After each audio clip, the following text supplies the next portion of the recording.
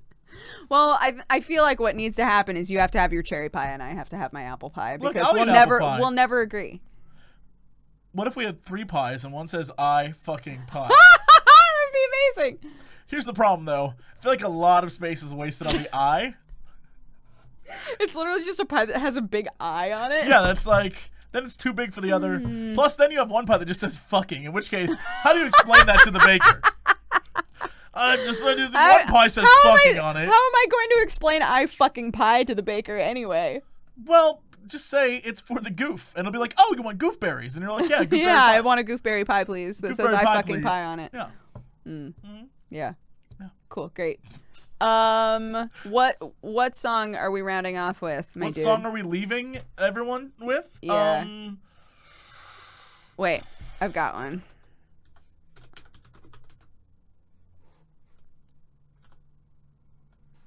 Here we go. God damn it. All right, bye everybody. It's been a good run. I'm so delighted that we all got to do this together. On the Sabbath. This is scary. Break it down. I was working late on my Haftorah when I heard a knock on my bedroom door. I opened it up, and to my surprise,